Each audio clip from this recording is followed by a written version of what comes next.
చేసుకుని. What is nature of Allu Arjun అంటే ఏం చెప్తారండి మీ మాటల్లో? Very active. అసలు యాక్టివ్ అంటే చెప్పనక్కర్లేదు. యాక్టివ్కు 100% ఆయనను మనం అనుకోవచ్చు. అంత యాక్టివ్ ఉంటాడు. ఎనీ టైం మార్నింగ్ నుంచి ఈవినింగ్ దాకా ఫుల్ యాక్టివ్లో ఉంటాడు. ఓకే, బై నేచర్ ఎలా ఉంటారు ఇంట్లో ఉన్నప్పుడు కానీ ఫ్యామిలీ టైమ్స్ ఎట్లా? ఇంట్లో ఉన్నప్పుడు చిల్డ్రన్స్ అంటే చాలా ఇష్టం. చాలా చాలా అంటే చాలా ఇష్టం. పిల్లలతో ఆడుకుంటా ఉంటాడు, కలుస్తూ ఉంటాడు. అట్లా చిన్నపిల్లలు అంటే చాలా ఇష్టం.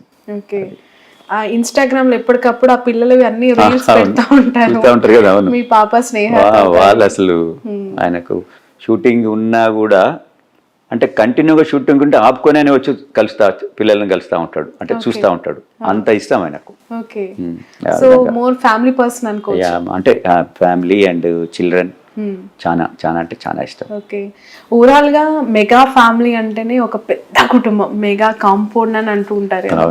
ఆ ఫ్యామిలీతో మీ సన్నిహిత సంబంధాలు అవ్వచ్చు, ఇతరులు అంటే అరవింద్ గారు కావచ్చు, పవన్ కళ్యాణ్ గారు, చిరంజీవి గారు, నాగబాబు, వీళ్ళతో మీ రిలేషన్స్, మీ జర్నీ ఎట్లా ఉంది? చిరంజీవి గారితో నా రిలేషన్ చాలా బాగుంటుంది. చిరంజీవి గారు చాలా మృదుభాషి, చాలా ప్రేమగల మనిషి. ఆయన ఎంత అంటే నన్నే కాదు, వాళ్ళ ఇంటికి ఎవరు పోయినా కూడా ఆ విధంగా రిసీవ్ చేసుకుంటాడు. చిరంజీవి గారి గొప్పతనం ఏంటంటే ఒక ఫెస్టివల్ ఒకటి ఏదైనా మంచి అకేషన్ ఉంటే అందరు రిలేటివ్స్ రావాలంటాడు, ఇంక్లూడింగ్ మా అందరికి కూడా. ఆయన ఫంక్షన్స్ ఉంటాయి, సినిమా ఫంక్షన్స్ కావచ్చు, సంక్రాంతి పర్టికులర్గా దివాళీ చాలా పెద్ద ఎత్తున చేస్తాడు చిరంజీవి గారు. అప్పుడు అందరిని పిలుస్తాడు, ప్రతి రిలేటివ్ని కూడా పిలుస్తాడు.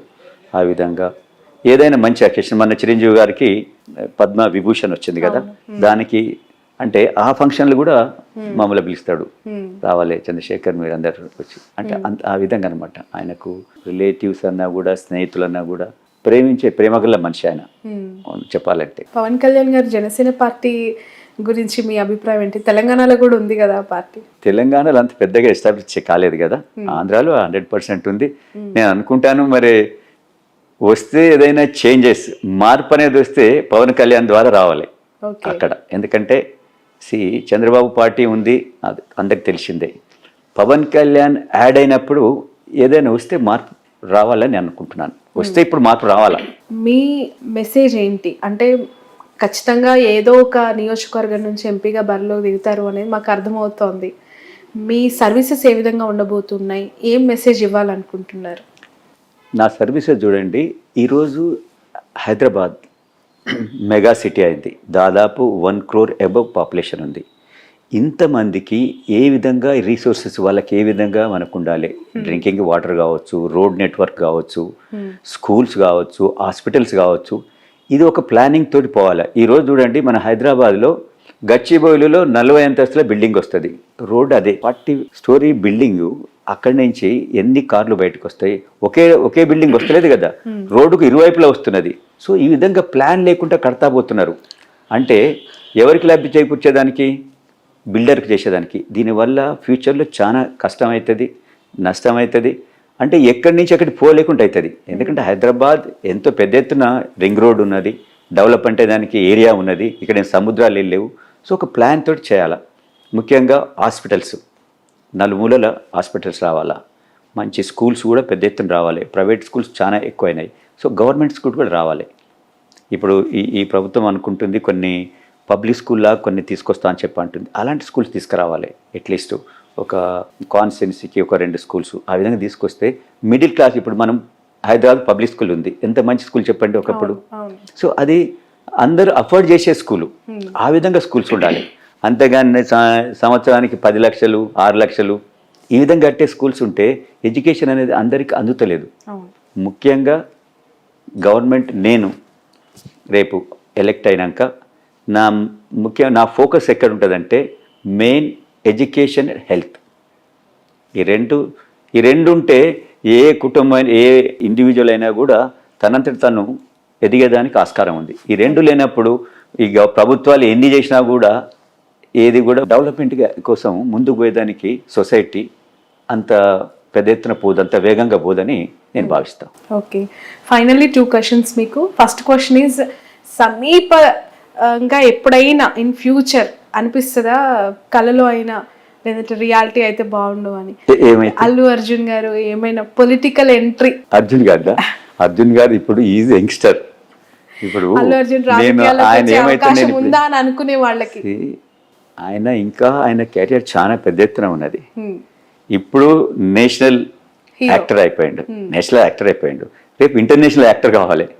అదంతా మేము కోరుకుంటున్నాం. Okay. ఫస్ట్ మాకు ఏముంది, ఆయన యాజ్ ఎ యాక్టర్ గా ఈ should establish internationally. Next target అదేనా? 100% అది కావాలి. అదే మా ఒక ఇష్టం. సో చెప్పారా హాలీవుడ్ ఆఫర్స్ ఖచ్చితంగా చేయబోతున్నాను అని? వస్తాయని నేను అనుకుంటున్నాను. ఆయన చెప్పకుండా డెఫినెట్ తనకున్న ఇప్పుడు పేరు, తనకున్న ఈ స్కిల్స్ తోటి డెఫినెట్ ఇప్పుడు మీరు చూస్తూ ఉన్నారు కదా, క్రికెటర్స్ కూడా, టాప్ క్రికెటర్స్ కూడా అర్జున్ సినిమా పాటలు ఇవన్నీ మిమిక్రీ ద్వారా చేస్తా ఉన్నారంటే definitely will become international star. One more question, Pawan Kalyan garu Janasena పార్టీని ఇక్కడ బలోపేతం చేయమని ఏమైనా చర్చించారా వాళ్ళతో? మీరు సజెషన్ కానీ మీ ద్వారా డిస్కషన్స్ కానీ? అంటే పవన్ కళ్యాణ్ గారు నాతోటి అది ఎందుకు చర్చించలేకపోవచ్చు అనుకుంటున్నా అంటే, నేను ఆల్రెడీ ఒక పార్టీలో ఉన్నా. సో ఒక పార్టీలో ఉన్నప్పుడు పవన్ కళ్యాణ్ కూడా కొద్దిగా ఎథిక్స్ తోటి నడిచే మనిషి. ఆయన ఒక పార్టీలో ఉన్న చంద్రశేఖర్ రెడ్డిని ఈ పార్టీకి రాని అడిగేటోడు కాడు. మనకి ఇష్టం ఉంటే పోతే అప్పుడు ఏమైనా చేస్తాడేమో కానీ, కాబట్టి ఆ విషయం నిజంగా మా మధ్యన ఎప్పుడు రాలేదు. Okay, right. సో పుష్ప 2కి అందరూ వెయిట్ చేస్తూ ఉన్నారు. మీ ఒపీనియన్ ఏంటి? పుష్ప వెయిటింగ్ ఏ విధంగా ఉంది మీ ఫ్యామిలీలో? మీకు మీరు అన్నదే నేను ఆ డైరెక్టర్ కూడా అడిగాను. నేను నాకు ఈ మధ్యనే ఎక్కడో కలిసిండు చిరంజీవి గారి దాంట్లో కలిస్తే నేను అడిగాను వారిని, డైరెక్టర్ గారిని, ప్రొడ్యూసర్ని అడిగాను. ప్రొడ్యూసర్ గారు, ఇది మీకు న్యాయం కాదు, మొత్తం ఫ్యాన్స్ అందరూ వెయిట్ చేస్తా ఉన్నారు, మీరు సంవత్సరాల కొద్దీ దీన్ని అట్లే ఆపలేదండి చంద్రశేఖర్ రెడ్డి గారు, నాదేం లేదు. డైరెక్టర్ అండ్ యాక్టర్ ఇద్దరు కూడా వాళ్ళు అసలు ఆ సినిమా ప్రతి దాన్ని కూడా, ప్రతి సీన్ కూడా వాళ్ళంత పర్టికులర్ చేస్తా ఉన్నారు. సో దానివల్ల లేట్ అవుతుంది తప్ప నా తరఫుకెళ్ళి నేను లేట్ చేస్తలేని చెప్పాడు. డెఫినెట్ డేట్ కూడా ఇచ్చారు కదా, August 15th అని. డెఫినెట్ August 15th అని రాబోతుంది. అందరినీ ఆలోచించబోతుంది. సో ప్రతి సినిమా రిలీజ్ అయిన ప్రతి సినిమా ఫ్యామిలీతో చూస్తారా? చూస్తాం, ఫ్యామిలీతో చూస్తాం, అర్జున్ తోటి కలిసి చూస్తాము. అవునా? అంటే డైరెక్ట్ సినిమాలని చూస్తాడు కదా, సుదర్శన్ థియేటర్ లో ఎక్కువ చూస్తా ఉంటారు. చాలా మంది హీరోస్ కి రిలీజ్ అయిన సినిమా ఫ్యాన్స్ తో చూడాలి, అట్లా ఫ్యామిలీని తీసుకెళ్లాలని ఉంటుంది, అది ఒక కోరిక. సో ఈ పుష్ప కూడా మీరు ఫ్యామిలీతో? మేము పుష్ప 1 చూసినాము. నాకు అప్పుడు అసలు సినిమా చూస్తుంటే ఒక హాఫ్ అన్ అవర్ దాకా సినిమా ఏం జరుగుతుందో నాకు అర్థం కాలే. మొత్తం ఫ్యాన్స్ అల్లరి చేస్తున్నారు. అప్పుడు నేను ఇది సినిమా ఎట్లా చూడాలి అని అంటే, అర్జున్ అన్నాడు, మామయ్య ఇట్లే ఉంటది, ఫస్ట్ డే ఉంటే ఇదే విధంగా ఉంటుంది అన్నాడు. తర్వాత నేను మళ్ళీ నెక్స్ట్ పోయి తర్వాత చూశాను నేను మళ్ళీ క్లియర్ గా వేరే దాంట్లోకి పోయి. అంటే ఫ్యాన్స్ ఆ రోజు ఫస్ట్ 2 days అట్లా ఫ్యాన్స్ అందరూ ఆ ఏరియా మొత్తం నిండుకొని ఉన్నారు అనమాట. ఏ థియేటర్ దగ్గర అట్లే ఉన్నారు వాళ్ళు. సో తర్వాత ఒక 15 days 20 days తర్వాత ఏం పోయినట్టుందండి. రైట్.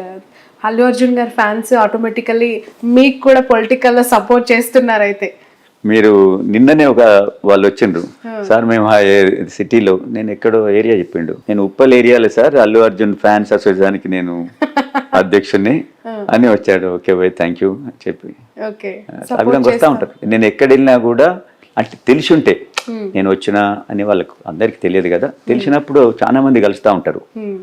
నేను పోతా ఉంటే కూడా ఎంతో మంది, సార్ మీరు అల్లు అర్జున్ గారు మామగారా సార్ అని కొందరు అంటారు, స్నేహ డాడీ నా సార్ అని చెప్పి కొందరు అడుగుతారు. అంటే నాకంటే ఎక్కువ నా డాటర్ కూడా నోన్ అయింది. తను స్నేహ గారు ఏదో బిజినెస్ లాంచ్ చేశారు అని విన్నాం సార్. అంటే బిజినెస్ అంటే తను కూడా కిడ్స్ వీళ్ళకి ఎక్కువ అది వాళ్ళకి ఇష్టం, కిడ్స్ సంబంధించినది అవన్నీ చేస్తూ ఉంటుంది. అది హాస్పిటల్లో కిడ్స్ కోసము ఏంటి మన డాల్స్ బొమ్మలు అవి ఉంటాయి కదా, అవి ఇచ్చటము, వాళ్ళ ఫోటోగ్రఫీ అదంతా ఏదో చూస్తూ ఉంటుంది. బట్ నేను వాళ్ళ బిజినెస్లో కూడా నేను ఎప్పుడు ఇన్వాల్వ్ కాను.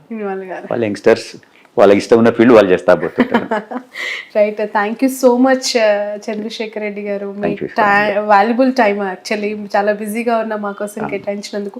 Wish you all the best, wish you all the success. మీరు కూడా ఏంటంటే ఉమెన్కి ఎక్కువ నేను ఇంపార్టెన్స్ ఇస్తా.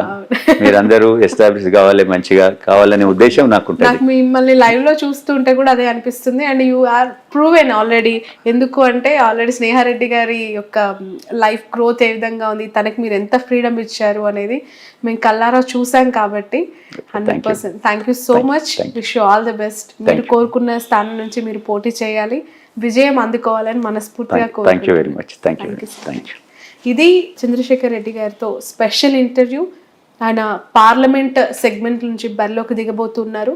నియోజకవర్గం ఇంకా ఖరారు కాకపోయినా కాంగ్రెస్ పార్టీ నుంచి ఈసారి గెలుపు ఖచ్చితంగా ఉంటుందని ధీమా వ్యక్తం చేస్తున్నారు. That's all for now. ఇప్పుడు ఆపరేషన్ లేకుండానే మోకాళ్లకు ప్లాస్మా ట్రీట్మెంట్. మీ ఆర్థోపెడిక్ సమస్యలన్నిటికీ రోబోటిక్ టెక్నాలజీ ద్వారా తక్కువ ఖర్చుతో శాశ్వత పరిష్కారం. Free consultation. ప్రతి ట్రీట్మెంట్ పై 20% డిస్కౌంట్. ఈ ఆఫర్ కొద్ది రోజులు మాత్రమే. త్వరపడండి. V9 hospitals 9281465842.